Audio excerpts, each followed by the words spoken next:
Les invito a abrir sus Biblias en Efesios capítulo 4.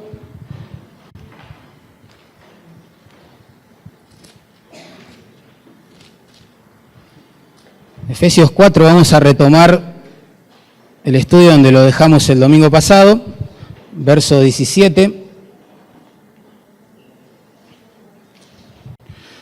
al 24, si Dios nos da luz y sabiduría.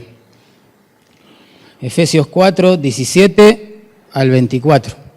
Saben que en el año 1987, siglo pasado, el Señor abrió mis ojos después de haber vivido unos 16 años en tinieblas y me mostró a Cristo. A partir de ese momento, en la iglesia me condujeron, digamos, en esos primeros pasos y me mostraron la importancia de que llegue a bautizarme. Y así fue. En diciembre de ese mismo año, y por la gracia del Señor, pude bautizarme. No aquí, porque no estaba esto. Había como una especie de bebedero de caballos, ¿sí?, allá adelante, en el hall. Se asemejaba más quizás al bautismo de los tiempos bíblicos. Era como un río en miniatura. Yo pensaba que el pastor era Juan el Bautista. Nada. Pero fue un tiempo inolvidable, obviamente. Pero recuerdo algo con suma claridad. Recuerdo que se cantó en ese momento, cuando yo salgo del agua, el corito: he decidido seguir a Cristo. No vuelvo atrás, no vuelvo atrás. La vida vieja, ¿qué dice? Ya he dejado. No vuelvo atrás, no vuelvo atrás. Y doy gracias a Dios porque desde el inicio de su obra en este pecador, fui enseñado por Él a que la vida cristiana se trata de morir al yo para vivir para Él. Se trata de dejar los trapos sucios de la vieja vida sin Cristo y comenzar a revestirse de esa indumentaria de justicia que Él le da a todos los que creen en Él. Y digo esto porque básicamente es el tema que plantea Pablo acá. Noten, en versículo 17, manda a todo el mundo, a todos los creyentes, a que dejen atrás la vida vieja. Noten, dice: esto pues digo y requiero en el Señor, que ya no andéis como los otros gentiles que andan en la vanidad de su mente. Es claro el mensaje acá. ¿Sos creyente? Tenés que entender que la única forma digna de conducirte es dejando atrás esa vida horrible, sin Cristo, sin esperanza y sin Dios. Y se trata ahora, noten verso 23, de renovar la mente para ir conociendo cada vez más a este Señor que nos salvó y con la intención de parecernos cada vez más a Él, madurar espiritualmente. Se trata de eso, básicamente. Es como cantábamos en mi bautismo: la vida vieja la he dejado, el Rey de Gloria me ha transformado. A mí me gustaría cantar así: me está transformando, ¿no? Pero de eso se trata. De hecho, el llamado mismo del Evangelio es un llamado a dejar el camino de pecado y, confiando en Cristo, comenzar a seguirle. Es así. Cualquier otra cosa no es evangelio, ni es cristianismo. Así que vamos a ver a manera de resumen que para andar como es digno del Señor, debemos en primer lugar renunciar a esa vida vieja, mundana, que se describe en versos 17 al 19, y en segundo lugar debemos renovarnos en esta nueva vida de comunión con Cristo, versos 20 al 24. ¿Está bien? Entonces dividimos el párrafo que leemos en dos. En primer lugar, debemos renunciar a la vida vieja, mundana, sin Cristo, que se describe en versos 17 al 19, y después vamos a ver que tenemos que renovarnos en esta nueva vida que nos dio, en esta posibilidad de caminar con Cristo en los versículos 20 al 24. Vamos a leer entonces la palabra de Dios. Dice así: esto pues digo y requiero en el Señor. ¿Se dan cuenta, no, que este énfasis en renunciar a la vida vieja, en dejarla atrás, como dice la canción, no es un capricho de algún predicador anticuado, ¿no? Pablo acá apela al nombre del mismo Señor para exhortarnos a vivir así. Esto digo y requiero en el Señor. Es decir, como si lo estuviera diciendo Él. Esa es su voluntad. Es esa su voluntad. Enfatizar en la santidad no lo convierte a uno en legalista, sino en obediente. Obediente. Es lo que Dios quiere que hagamos con esa vida antigua. Noten, que ya no andéis como los otros gentiles. El llamado es clarísimo, clarísimo. Tenemos que renunciar, hermanos, a esa vida horrible, yo la recuerdo bien, sin Cristo, que hemos transitado, experimentado. Ahora quizás, creo yo, para que nosotros podamos saborear el peso de este mandato, creo que Pablo es por esta causa que empieza a describir esa vieja vida sin Cristo. Así éramos. Este pasaje no cumple la función de que nosotros miremos al mundo y digamos, ay, mirá cómo está esta gente malvada, sino que miremos nuestro corazón y digamos, mirá cómo éramos. Y Dios nos ha amado igual en Cristo. Y ha sacrificado a su Hijo en nuestro lugar. Esto es asombroso. Miren las características de esa vida sin Cristo. En primer lugar, vemos allí, se caracterizaba por vanidad intelectual. Verso 17, ya no anden como aquellos, es la idea, que andan en la vanidad de su mente. Así éramos. La palabra que se traduce vanidad describe aquello que en realidad no cumple el fin esperado, que no cumple quizás el propósito por el cual fue creado, que es vacía, que no puede producir los resultados que se esperan. Y el hombre, queda claro en Edén, fue creado para tener una relación personal con su Dios y una comunión sin pecado con su semejante. Pero nosotros sabemos que el pecado dividió la relación del Dios Santo con los hombres en su pecado, pero también esto ha afectado las relaciones horizontales entre hombres o de hombres con hombres. Nuestra mente, según este texto, hermanos, se caracterizaba por la vanidad. No podíamos agradar a Dios con nuestros pensamientos. Quizás exteriormente algunos en su vida pasada eran religiosos, moralistas y se comportaban de manera, no sé, aceptable. Pero Dios mira a la mente y dice, es vana. La mente del hombre sin Cristo es vana. No puede cumplir el propósito por el cual fue creada, conocer a Dios y glorificarle. Ninguno antes de ser salvado por Cristo busca la gloria de Dios. No nos importa la honra de Dios. Y así vivíamos. Quizás así vivís.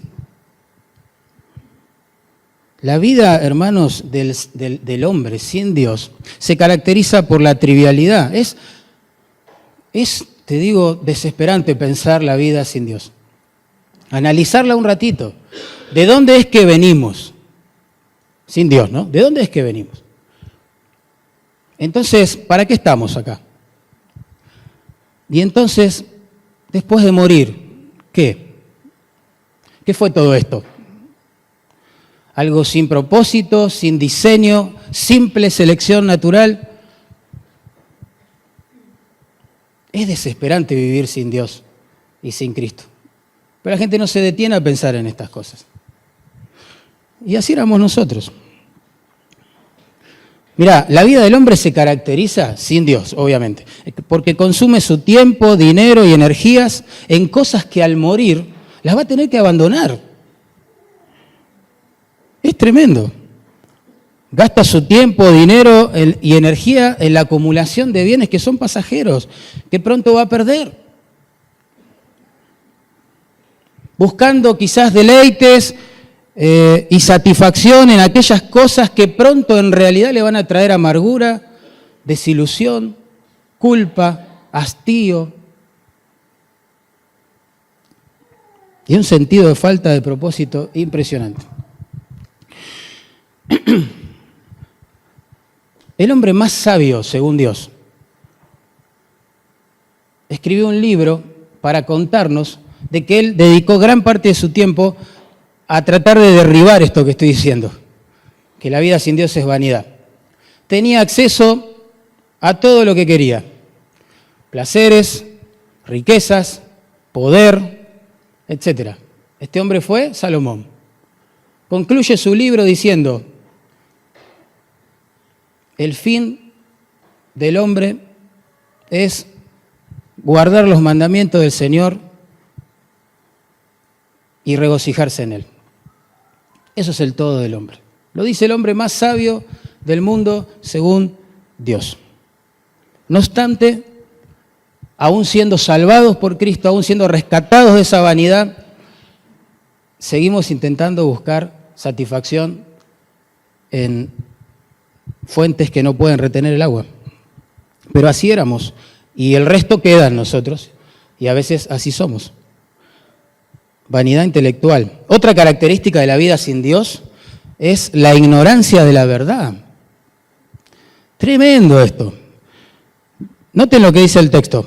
Teniendo el entendimiento entenebrecido, ajenos de la vida de Dios por la ignorancia que en ellos hay, por la dureza de su corazón.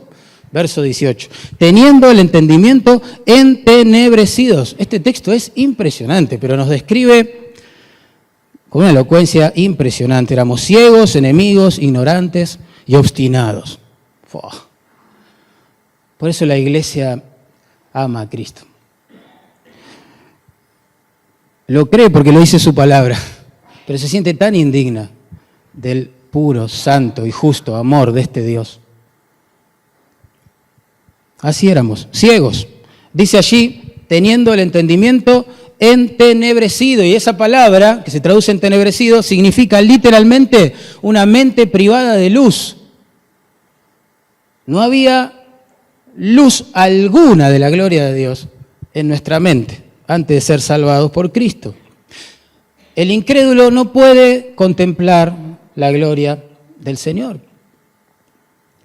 Y nosotros tampoco podíamos. Cuando los hombres deciden darle la espalda a Dios, según Romanos 1:21, se envanecieron en sus propios razonamientos y su necio corazón fue entenebrecido. Eso significa que el precio de haber rechazado la verdad es aceptar la mentira. Y es tremendo. Se cuenta que una vez un predicador estaba hablando con un amigo que no era creyente y le dijo: la verdad, decime la verdad. Vos no amás la Biblia en absoluto, ¿no? Entonces el amigo le respondió: no, la verdad es que no encuentro nada interesante en ella. Entonces el predicador le dice: mirá, eso es lo que yo pensaba también. No hace mucho tiempo yo no podía ver nada interesante en ella. ¿Por qué? Porque los ciegos no pueden ver la luz. Pero cuando te arrepientas y creas en Cristo, pondrá colirio en tus ojos y la Biblia se volverá el tesoro más precioso para tu vida. A mí no me cuesta entender estas verdades. Son tan claras, las tengo tan frescas en mi mente. Antes de ser salvado por Cristo, quizás a diferencia de muchos de ustedes, yo nunca había asistido a una iglesia y nunca había leído nada de la Biblia. Nunca había cantado una canción cristiana. No tenía amigos cristianos. ¿Qué sé yo? Muerto absolutamente en delitos y pecados. No me cuesta entender esto. En mi entendimiento no había lugar para Dios. Pero aún los que vienen de trasfondos religiosos y que han escuchado el Evangelio de chiquitos pueden correr este mismo peligro. Es decir, nuestro entendimiento, nuestro mundo interior es el tema. ¿Qué es lo que realmente pasa ahí? Uno concluye al ver esto que hay personas que conocen datos acerca del Señor, versículos de la Biblia, pero no conocen al Señor. Y eso es tremendo. Pero así vivíamos. Esa es la vida vieja. Éramos vanos intelectualmente, ignorantes de la verdad. También dice allí, va un paso más todavía el versículo, dice que éramos o estábamos viviendo ajenos de la vida de Dios. Ajenos de la vida de Dios. La palabra se traduce ajenos, significa excluidos. Fuimos, es la idea, alejados. Fuimos apartados de la vida de Dios. Tremendo. Esto significa que el hombre en su pecado es un extraño para con Dios. En el sentido de que no está la vida de Dios en él. La salvación es tener vida eterna y la vida eterna es la vida de Dios en una persona que está muerta en sus delitos y pecados y que por ende no responde a ningún estímulo de parte de Dios. Es más, el tiempo, el modo del verbo allí, ajenos, implica que era una condición pasada pero que perdura, o sea, se vive así, de esta manera, esto es lo que significa. Desde el pecado de Adán, que esto es una realidad existencial en el hombre, viven de esta manera. Y nosotros, antes de ser salvados por Cristo, también vivíamos de esta manera. Las falsas nociones religiosas dicen, bueno, Dios siempre estuvo conmigo, Él siempre fue mi Padre, pero la Biblia dice otra cosa, que fuimos alejados, excluidos. Recordemos Efesios, pero capítulo 2, verso 12, dice, en aquel tiempo, haciendo referencia a la vida sin Dios, estabais sin Cristo, claramente, sin esperanza y sin Dios en el mundo. En Colosenses 1:21 dice, y a vosotros también, que erais en otro tiempo extraños y enemigos en vuestra mente, ahora os ha reconciliado. Ahora, ¿por qué el hombre fue alejado de la vida de Dios? ¿Por qué se caracteriza su existencia por vanidad intelectual e ignorancia de la verdad? Bueno, dice allí, noten, ¿por qué el hombre fue alejado de la vida de Dios? El verso 18 dice, por la ignorancia que en ellos hay, por la dureza de su corazón. La dureza del corazón, la ignorancia de Dios, obviamente, en la cabeza. La palabra si traduce ignorancia significa sin conocimiento. Privado de conocimiento es la idea. El hombre incrédulo no conoce al Señor. Y esa es la tragedia más grande. No conocen al Señor. Pueden saber datos acerca de Él, pero no se pueden relacionar con Él, porque para que un pecador se pueda relacionar con un Dios santo, el pecado debe ser eliminado.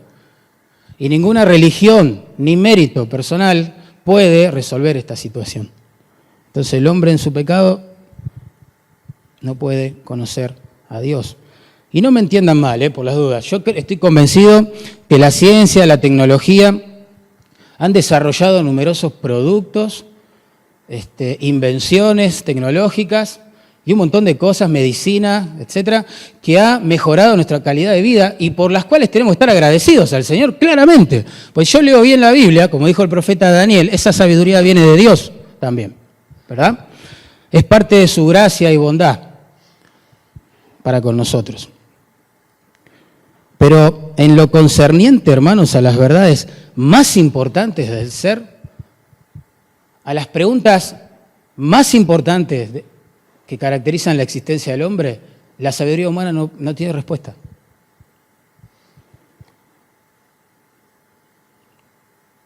Tremendo. Ni los filósofos, ni los físicos, ni los matemáticos han podido responderle al hombre cómo conocer a Dios, cómo obtener perdón de pecados a través de Cristo, cómo tener esperanza más allá de la muerte, porque esas cosas no son el producto de la sabiduría humana, sino el producto de la sabiduría divina que se materializa en la cruz del Calvario. Ahí es donde el Señor ha respondido. Esa es la forma de que un pecador llegue a Dios a través de la muerte de su Hijo. Él murió en lugar de los pecadores. Él fue tratado en la cruz como si fuera el culpable de cada uno de mis pecados y de los tuyos, siendo Él justo y sin mancha. Eso fue un pago, una expiación a la justicia de Dios. Él murió en nuestro lugar. Y si alguien hoy se siente culpable delante de Dios y no sabe qué hacer con eso, yo te quiero asegurar por la Escritura que el que va a Él arrepentido no será echado fuera y encontrará vida y perdón de pecados. ¿Por qué? Porque Cristo fue castigado en tu lugar y en el mío.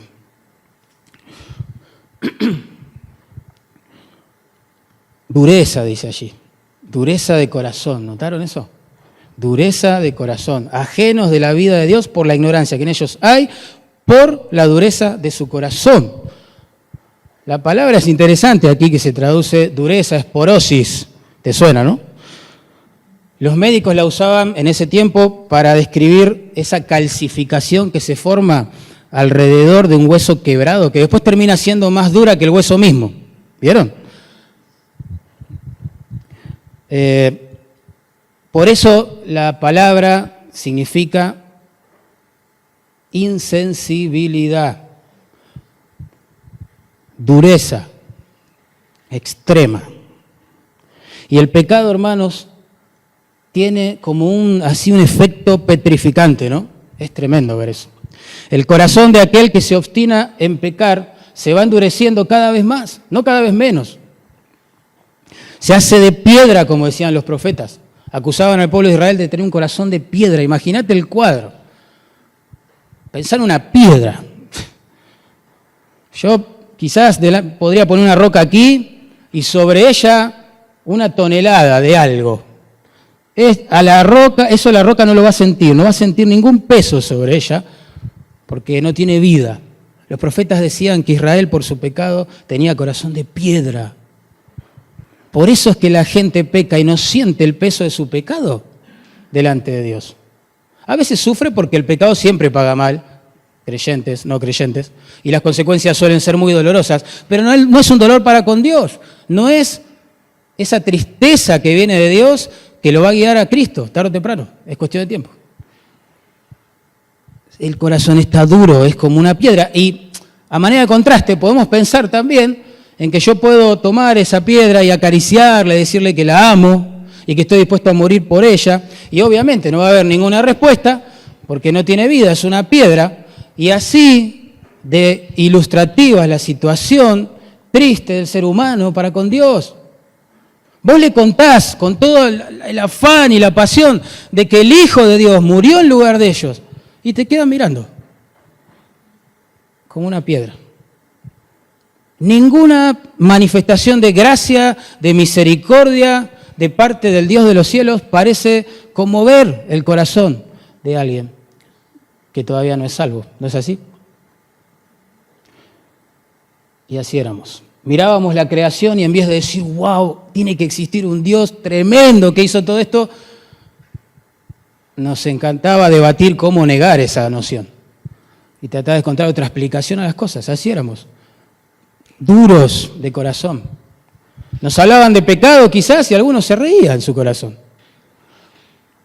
Nos hablaban de santidad y uno se imaginaba lo peor que le puede pasar en la vida, ¿no? Le hablaban de iglesia y uno pensaba quizás en represión, totalitarismo espiritual. Tremendo, una dureza impresionante a todo lo que Dios ha hecho para mostrar su amor. Hermanos, tenemos un gran Dios, tremendo, precioso, que nos creó, nos dio la vida, sustenta esa vida hasta que Él dice basta, acá en la tierra. Nos hace bienes, hace salir su sol sobre justos e injustos, nos trae la lluvia, crucificó a su Hijo por amor. Y la gente dice, ¿y a mí qué me importa? Y vos decís, ¿cómo puede ser? Y yo decía lo mismo, ¿y cómo puede ser? La dureza del corazón. Cuando hay dureza de corazón, el próximo paso, miren cuál es. La insensibilidad al dolor proveniente del pecado. Dice el texto allí, los cuales, después que perdieron toda sensibilidad, se entregaron a la lascivia para cometer con avidez toda clase de impureza. El texto dice que dejaron de sentir dolor por su pecado, lisa y llanamente. Eso pasó en algún momento de sus vidas y esto caracteriza su existencia en el presente. Porque la conciencia se va cauterizando, se va acallando. Y esa parece ser la meta número 1 de los educadores de nuestro país, con nuestra juventud en Argentina. Acallar sus conciencias, llamarle a lo que es malo bueno y a lo que es bueno malo. Y de esa manera lograr que supuestamente sean autónomos e independientes. Y por ende su autoestima se crezca y funcione mejor como persona. Tremendo, tremendo. Me da pena eso, pero es lo que pasa. Porque cuando uno niega su conciencia por primera vez, bueno, quizás hay un sentimiento mínimo de dolor, ¿no es así? Todos sabemos eso. Pero si se acalla esa voz con argumentos culturales, sociológicos, lo que sea, filosóficos, esa voz cada vez será más tenue hasta que con el tiempo se vuelva imperceptible y finalmente, la verdad, ni nos importe. Ni nos importe. Y claro, cuando uno llega a ese punto en que endurece su corazón al punto de que realmente ni le importa su pecado, para con Dios, ¿no? ¿Qué dice allí? Se entregan al pecado. En este caso puntual, caracterizando la sociedad que rodeaba esta iglesia en Éfeso, Pablo dice que se entregaron a la lascivia para cometer con avidez toda clase de impureza. Ellos quitaron el freno, es la idea. Quitaron el freno. Pusieron cuarta, arrancaron, cortaron el freno de mano, bueno, hasta donde nos lleve el pecado, esa es la idea. Tremendo. Es más, dice que se entregan a la lascivia, pero cometen con avidez, dice allí, toda clase de impureza. La palabra que se traduce avidez significa querer más. Querer más. Quiero más, esa es la idea. No me alcanza. Quiero más. Es sinónimo de avaricia en griego, esta palabra que se traduce aquí. Que la avaricia sabemos que es el deseo insaciable de tener más de aquellas cosas que Dios prohíbe. Y las prohíbe porque sabe que nos arruinan la vida. La lascivia, la avaricia son como hermanas gemelas que no reparan en gastos con tal de que sus víctimas lleguen a satisfacer sus deseos y aunque esto signifique la muerte, literalmente. Si se trata de dinero, por ejemplo, la avaricia nos puede llevar al robo, nos puede llevar a la estafa, a abandonar nuestras familias haciendo las extras, a evadir impuestos, a estafar clientes, bueno, etc. Podemos terminar presos, por eso, arruinando la vida. Si se trata de sexo, la avaricia nos puede llevar a la mentira, la manipulación, la traición, la violencia, el adulterio, la fornicación, etcétera, etcétera, etcétera.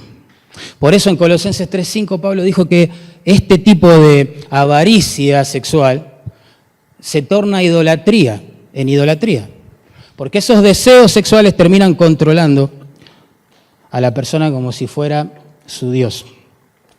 Un Dios cruel, por supuesto, un Dios que reclama toda nuestra atención, todo nuestro esfuerzo, todo nuestro dinero, toda nuestra astucia, todo nuestro tiempo, toda nuestra mente, nuestro corazón, derramándose en su altar, engañoso. Es un Dios falso que exige lealtad absoluta y como imitando a Cristo nos dice, no se puede servir a dos señores, o me servís a mí o servís a tu Dios. Y esa a veces suele ser la causa número 1 en las iglesias de por qué las personas están tan frías con su Señor. Porque a veces coquetean con este Dios en la intimidad. Viendo cosas que no tienen que ver, hablando de cosas que no tienen que hablar. Y este Dios falso pasa factura. Pero eso era la vida anterior. Y así vivimos. No nos sintamos como fuera de todo esto. En mayor o menor medida, así éramos. También nuestra mente era vana, también ignorábamos el conocimiento verdadero del Señor, también éramos duros de corazón hacia su palabra, su gloria, su pueblo, sus propósitos. También éramos insensibles al pecado, también éramos de alguna forma u otra inmorales en nuestra manera de vivir o de pensar. Pero Dios es rico en misericordia, ¿no, hermanos? ¿Qué piensan ustedes? ¿Sí o no?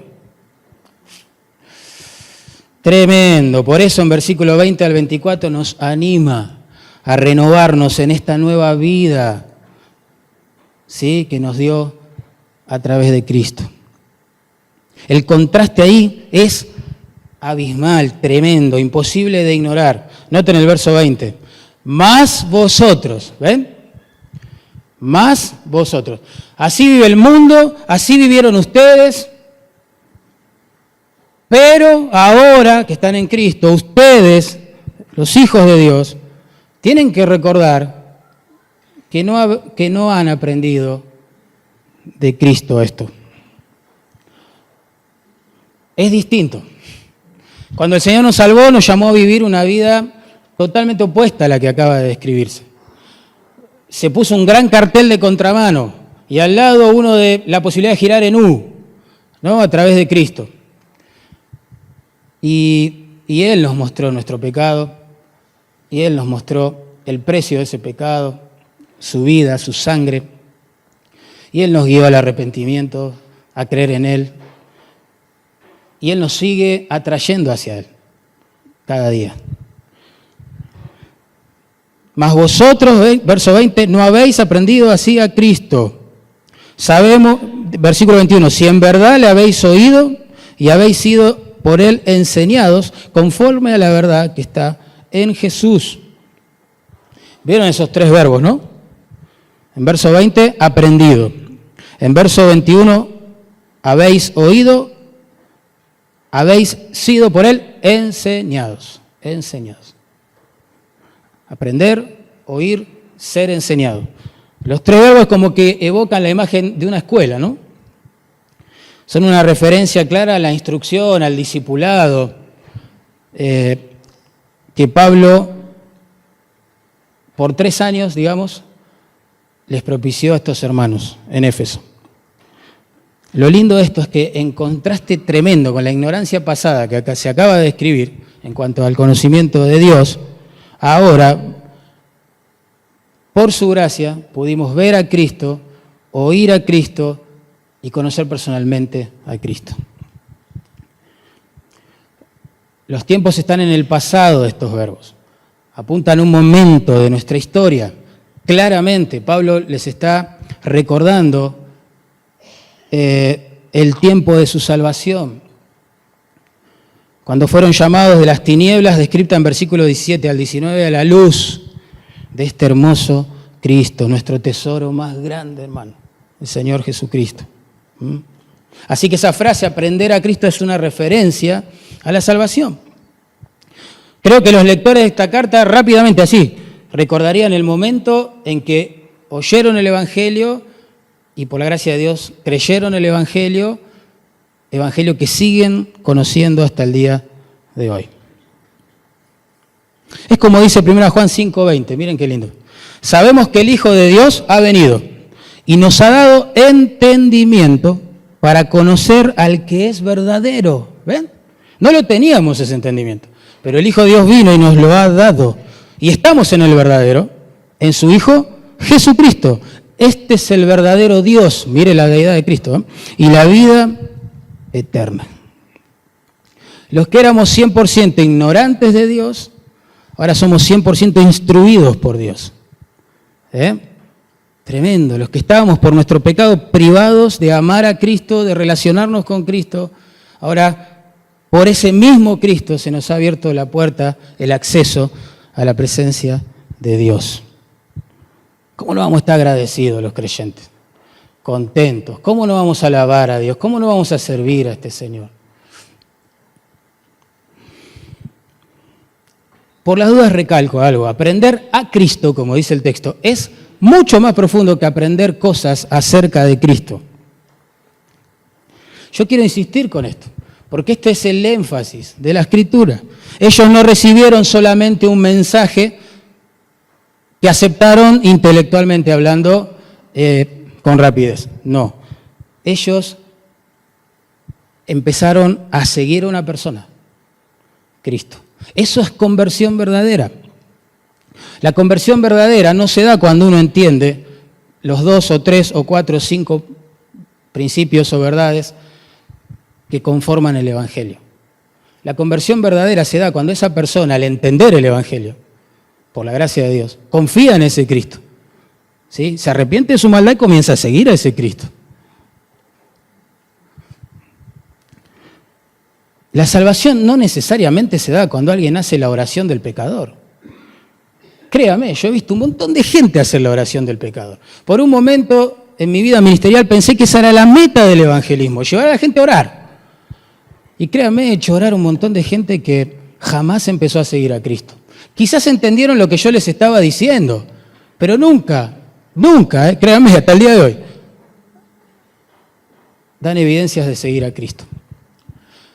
La salvación es conversión. Uno iba en su pecado, insisto, hacia determinado rumbo, cada cual se apartó por su camino, dice la Biblia, ¿no? Pero Jehová cargó en él el pecado de todos nosotros y por su gracia nos hizo entender eso y volvimos hacia él. Y claro, si uno es consciente que merece ira, condenación por su pecado, pero recibe amor, gracia, misericordia, perdón, limpieza, ¿qué hace con ese Cristo? Comienza a seguirlo. Es su Salvador, su Señor, el tesoro más grande de su vida. El Evangelio no nos presenta nada más principios para entender, hermanos, sino una persona a la cual convertirse. Y para convertirse a esa persona uno tiene que arrepentirse de su pecado, porque esa persona no tolera el pecado, odia el pecado, murió por nuestro pecado, imagínense.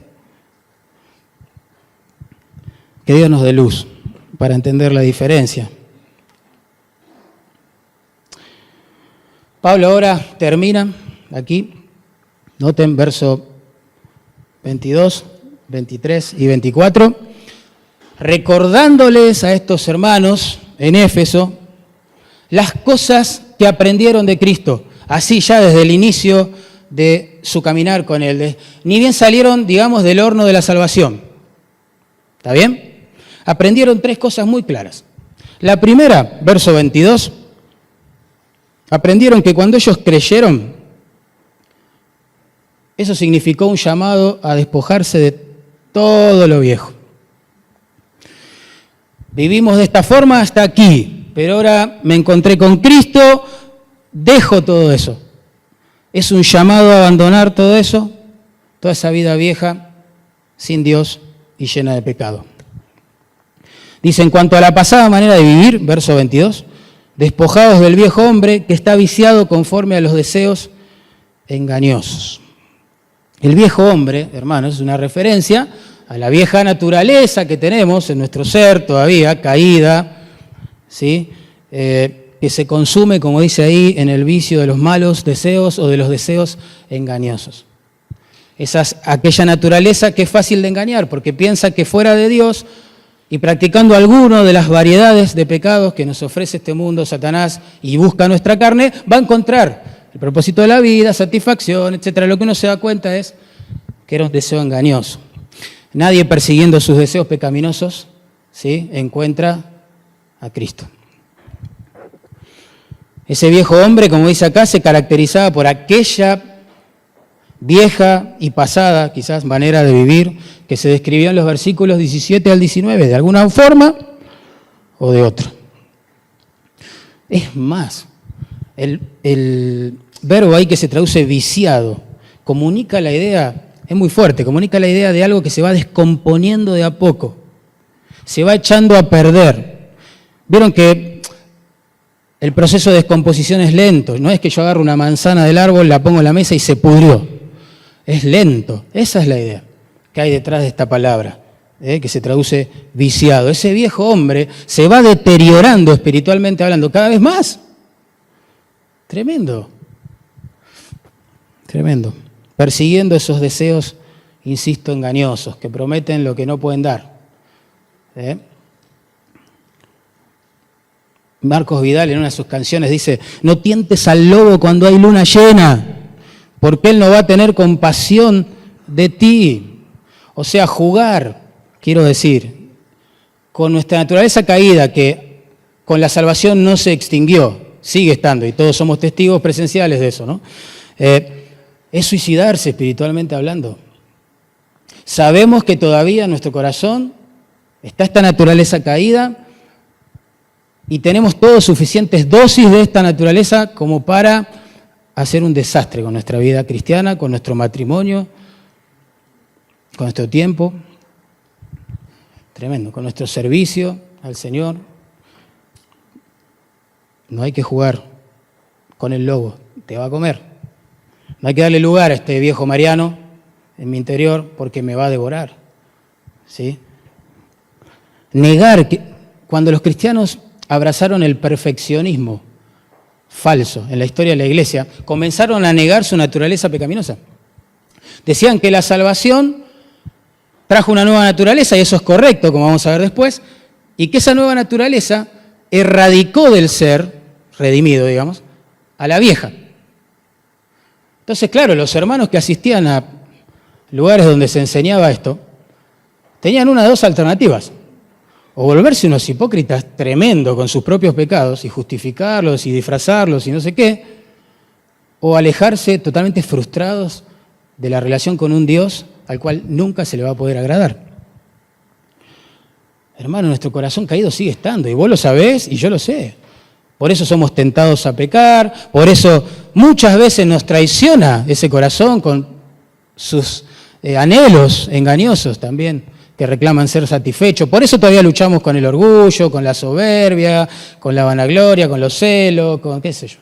Por eso somos tendientes a pecar, a murmurar, a cuestionar. Somos así. Es una realidad, hermano. Y esa realidad está dentro tuyo, está dentro mío.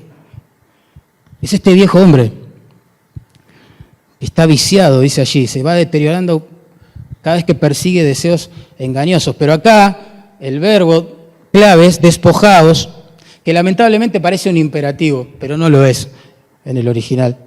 Realmente significa, o apunta Pablo con esto, a hacerles recordar lo que ellos habían aprendido de Cristo, que ni bien fueron salvos, ellos entendieron que la vida cristiana se trataba de ir despojándose, es la idea, ¿sí?, de todo lo antiguo, de todos los deseos de este viejo hombre que sigue reclamando atención en nuestros corazones. Hubo un tiempo donde se le enseñaba a los cristianos a dejar su pecado, donde al incrédulo se les llamaba a arrepentirse de su maldad y empezar a seguir a Cristo. Es lo mejor que nos puede pasar, pero es lo que menos pasa en nuestros días. El llamado a la salvación es un llamado a confiar y arrepentirse. Confiar en Cristo, refugiarse en su sacrificio y dejar todo nuestro pecado y empezar a seguirle. Claro, esto es un proceso gradual, obviamente, claramente. Si no, caeríamos en el perfeccionismo falso que acabo de describir. Por eso la presencia de este viejo hombre, y por eso la enseñanza a los creyentes que deben ir despojándose de todas estas cosas que no tienen nada que ver con Cristo, que tienen que ver con nosotros, pero no con Cristo, con nuestra vida pasada y no con la gloria que va a manifestarse. Spurgeon decía: cristiano, ¿qué tienes que ver tú con el pecado? ¿No te ha costado demasiado caro ya? Habiéndote quemado en su fuego, ¿volverás a jugar con su calor?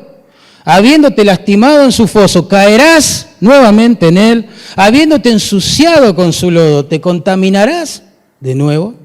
Habiendo sido liberado de los azotes de su cruel señorío, ¿volverás a sujetártele como si aún fuera tu amo? Cuando creímos ya, y desde que creímos, se nos enseñó que un andar digno del Señor implica dejar todo lo viejo justamente allí, atrás. También se nos enseñó, cuando creímos y desde que creímos se nos enseña lo mismo, que se nos ha revestido un nuevo hombre, verso 24. Dice, y vestidos del nuevo hombre, creado según Dios en la justicia y santidad de la verdad. El nuevo hombre acá es una referencia a la nueva naturaleza, ¿sí? A esa nueva criatura que leemos en el Nuevo Testamento, que Dios ha creado en nosotros. Antes éramos gobernados por una naturaleza caída y punto, no había opción. Cuando Cristo nos salva, ¿sí?, crea, como dice el texto, en nosotros una nueva inclinación. Nos da un nuevo corazón, ¿me entienden? Como se prometió en el Antiguo Testamento, ¿sí?, en el Nuevo Pacto, como se le conoce.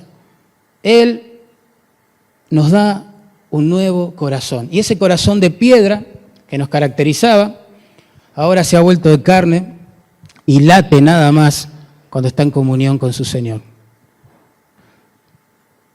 Y se deleita en su Señor. Y anhela buscar a su Señor. Esa es la razón por la cual nosotros no seguimos viviendo de la manera que vivíamos antes. Porque la salvación trajo un cambio de naturaleza tremenda en nosotros. Antes solo teníamos la inclinación al mal, ahora hay una guerra civil en nuestro interior entre esos deseos malvados y estos nuevos y santos deseos que Él ha puesto, ha inyectado en nuestras venas desde que nos ha querido salvar. Y eso lo aprendimos rápido, ni bien nos convertimos, empezamos a ver que esto era una realidad en nuestras vidas. Pensá en el momento de tu salvación, por favor, un segundo. ¿No empezaste a ver todo de otra forma a partir de allí? Pero todo significa todo. Tremendo. Hasta el cielo te parecía distinto, ¿no? Ahora buscabas la huella digital de Dios ahí. Es impresionante. Los cristianos, yo no sé cómo eras vos antes de ser salvo, pero en mi caso los cristianos eran como una raza extraña. No sé, algo para tener allí, lejos. Ahora no puedo vivir sin cristianos. Me moriría sin la iglesia de Cristo. La Biblia. ¡Fua! La Biblia. En mi vida había leído la Biblia, hermano, yo. Antes que el Señor me salvara. Y de golpe hoy no puedo vivir sin leerla. ¿Qué pasó? Uno ve todo distinto. ¿De dónde sale eso? ¿Somos tan buenos que hemos cambiado nuestro propio corazón? No, es la conversión, la salvación, la regeneración. Nueva vida donde solo había muerte espiritual. No había reacción a Dios, ahora hay amor a Dios. ¿Entienden? Había cero conocimiento relacional, vivencial de Dios, ahora vivimos en la presencia de Dios. Y nos relacionamos con Dios. Y todo eso es pura gracia de Dios. Miren lo que dice ahí. Esta nueva vida o nuevo hombre o nueva naturaleza creada en nuestro interior se alimenta de la verdad, fíjense bien el versículo 24, se manifiesta, porque siempre da frutos, una nueva naturaleza, se manifiesta en justicia, en el trato con los hombres y en santidad en su relación para con Dios. Gracias a Dios por la salvación en Cristo, hermanos. Él logró crear en nosotros un nuevo hombre, una nueva naturaleza, que ahora sí puede y sí quiere también agradar y glorificar a Dios, obedeciendo su palabra. Qué grande. Gloria a Dios por Cristo. Alguien escribió esto. Somos nuevas criaturas capacitadas para amar a Dios, a pesar de que antes le éramos indiferentes, para ver la luz de su revelación, cuando antes estábamos ciegos a sus verdades, para ser sensibles a nuestro pecado, siendo que antes éramos duros de corazón para arrepentirnos, capaces de buscar y desear la gloria y el honor de Dios, siendo que antes solo nos importaba nuestra propia gloria y bienestar. Y concluye este hombre, gracias a Dios por Jesucristo. Y Pablo, terminando, dice, recuerdan, también se les ha enseñado a renovar la mente todos los días. Y acá viene la clave de la santificación. Acá viene la clave, hermano. Renovaos, verso 23, en el espíritu de vuestra mente. Renovaos, la idea es todo el tiempo, todos los días, en su mundo interior, en la mente específicamente. El verbo allí, renovaos, está en la voz pasiva. Se tendría que leer así: dejen, permitan ser renovados. Permitan que se los renueve. Esa es la idea. Comunica la idea de que esta renovación acá de la mente, de los pensamientos, solo es posible mediante la intervención de un tercero, de alguien. ¿Quién será ese alguien? Bueno, en 2 Corintios 3:18 se nos responde, y en toda la Biblia en realidad: somos transformados de gloria en gloria en la misma imagen como por el Espíritu del Señor. Ahí está. Dios nos ha dado su Espíritu, el que se coloca a nuestro lado y nos recuerda las palabras que el Señor habló, ¿sí? Y de esa manera nos santifica. De esa manera va renovando nuestros pensamientos. Dios de a poquito va trabajando en nosotros, de forma que cada vez nos parezcamos menos a ese viejo hombre y cada vez nos parezcamos más a su Hijo. ¿Cuesta cambiar, hermanos? ¿Sí o no? ¿O manejamos todo de taquito nosotros? ¿Cuesta cambiar? Claro que sí. ¿La santificación es un proceso? ¿Sí o no? Ya lo sabemos, lo vivimos todos los días. Cuesta cambiar. Lo que uno tiene que asumir a la luz de estos textos es que la fuerza de voluntad no alcanza. No alcanza. No sirve con quebrantarse después de un culto, una conferencia, una lectura devocional o lo que sea y decir, bueno, ahora sí, ahora vivo para Dios, basta, ¡pum! Tiro al viejo hombre, como en algunas iglesias pretenden representar quemando algo que representaba su antigua vida, como si fuera tan fácil, ¿no? Ya está, quemo los libros que leí antes, genial, ya no peco nunca más. ¿Cómo? No es así, es un proceso, es interior, tiene que ver con la mente. El Señor va trabajando en nosotros, con su palabra, y va limpiando, ¿sí?, toda esa agua contaminada que tenemos allí, y la va renovando con el agua pura de su palabra. Nunca vamos a dejar nuestro pecado pensando todo el día en nuestro pecado. Lo que tenemos que hacer es dejar que su Espíritu a través de su palabra vaya renovando nuestra forma de pensar, nuestra forma de relacionarnos y de buscar a Cristo. Así que, hermanos, para mí la necesidad más grande de los cristianos es pasar tiempo a solas con Cristo. Y la tentación más grande de los cristianos, ¿adivinen cuál es? Postergar esos tiempos. ¿Por qué? Porque el diablo sabe que allí está nuestra santificación. Allí se enciende el motor, el fuego de la santificación. Y después continuamos, obviamente, el resto del día. Pero, hermanos, no nos podemos dar el lujo de comenzar un día sin buscar al Señor, sin intentar renovar la mente con su palabra, sin orar por nuestra santificación y la de nuestros hermanos y hermanas. Es como ir a la guerra en hojotas, musculosa y con una pistola de agua. Nos van a matar. Y estamos en una guerra espiritual que se enfrenta solamente con armas espirituales, hermanos. Sé que no estoy diciendo nada nuevo, pero sí también que digo cosas que se dejan de practicar con facilidad.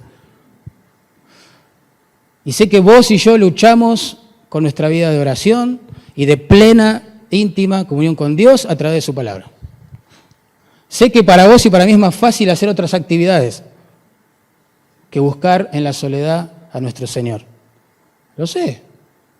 El tema es que el diablo también lo sabe. Y ahí trabaja.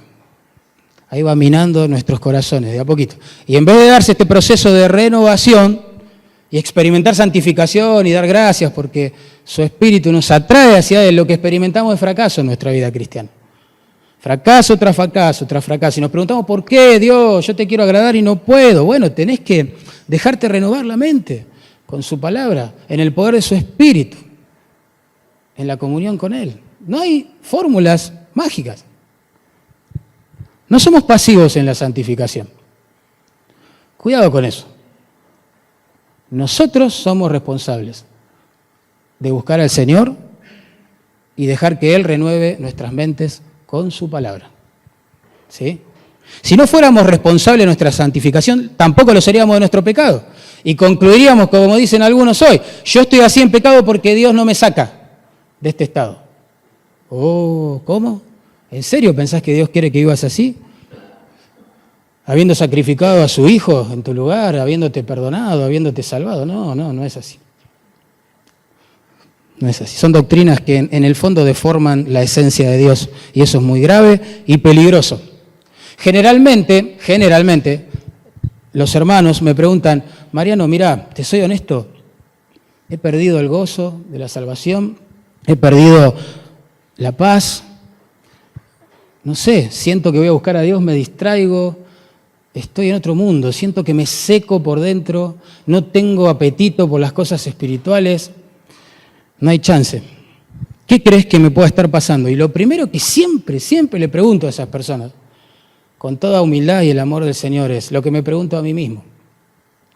¿Estás teniendo tiempos a solas con Dios a través de la oración y de las Escrituras? Y con honestidad me responden, en el 90% de los casos, no.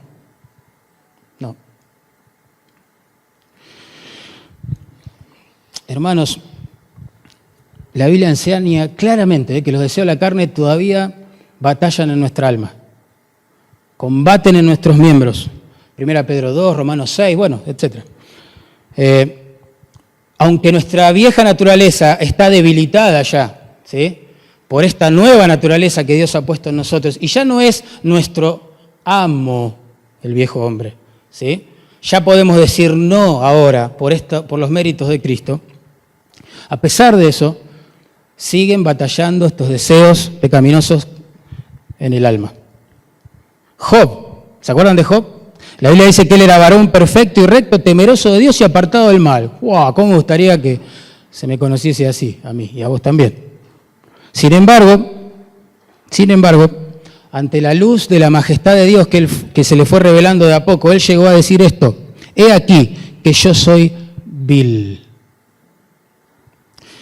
David, el rey David, el hombre conforme al corazón de Dios, dijo: en maldad me concibió mi madre. Y reconoce que se comportó como un mulo, al cual hay que pegarle para que obedezca a su amo. ¿Se acuerdan de Isaías, el profeta de Dios, que durante 30 años predicó a un pueblo que no lo quería oír? Ni el loro lo quería escuchar, de verdad, y Dios le había advertido eso. No vas a ser exitoso. Él dijo: he aquí, delante de la presencia de Dios, soy muerto, porque soy hombre inmundo de labios. Pablo, el apóstol, el epítome del cristianismo transformado y radical, dijo: miserable de mí, en mi carne no mora el bien. Y frases como esas. Pedro, el que tiene las llaves del reino, como se dice, en el sentido de que abrió la predicación, ¿no?, del evangelio a judíos, gentiles.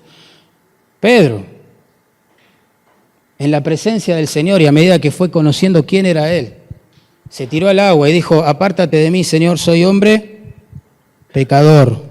Pregunto, ¿creemos nosotros que somos mejores que Job, que David, que Isaías, que Pablo, que Pedro? ¿O estamos en el mismo camino de santificación y de reverencia a este Dios que ellos? Pero ¿saben qué? La buena noticia de la Biblia es que Cristo vivió la vida perfecta por nosotros. La verdad, hermanos, que Él caminó 33 años sobre esta tierra mostrando obediencia perfecta al Padre y a sus leyes, cosa que ni vos ni yo nunca pudimos ni podremos hacer. Él vivió esa vida justa y perfecta por nosotros. También planificó entregar esa vida perfecta y justa en una cruz por nosotros. El justo, y demostró serlo, muere en lugar de los que comprobamos todo el tiempo que somos injustos. La paga del pecado es muerte y el que muere es el justo en los planes de Dios. Él fue castigado en nuestro lugar. Él murió en lugar de los pecados de su pueblo. Claramente enseña eso la Biblia, hermano. Él fue tratado, insisto, como si fuera el culpable de tus pecados y los míos. Sobre Él se descarga la ira santa de un Dios que soporta todo el tiempo ver cómo sus criaturas se rebelan contra Él y quebrantan sus mandamientos. Fue descargada sobre Él. Se descargará eternamente para los que lo rechacen. Pero al tercer día, este justo, precioso, resucita, comprobando ser quien dijo que era. Y la tumba vacía lo atestigua hasta el día de hoy. Cristo vive, Cristo ha vencido la muerte, Cristo ha muerto, pero por causa y culpa de los pecados de otros. Por eso venció la muerte. Y ahora está vivo y Él manda a todos los hombres en todo lugar, y aquí también, que se arrepientan de su maldad, se refugien en esa obra que Él hizo y comiencen a vivir para Él. Si alguien en esta mañana, pensando en este glorioso Señor, su sacrificio, su resurrección, siente culpa en su alma, siente por primera vez quizás el peso del pecado en su interior, quiero decirte que si vas a Cristo en fe y arrepentimiento, vas a encontrar perdón de pecados, vida eterna, adopción como hijo, recepción. Vas a ser parte de su familia y vas a considerar a Cristo tu mayor tesoro como lo considera su pueblo el día de hoy. Pero vos decís, no, si vos conocieras mi pecado, si vos supieras cómo viví hasta hoy y si vos supieras cómo vivimos nosotros hasta el día que Cristo nos salvó.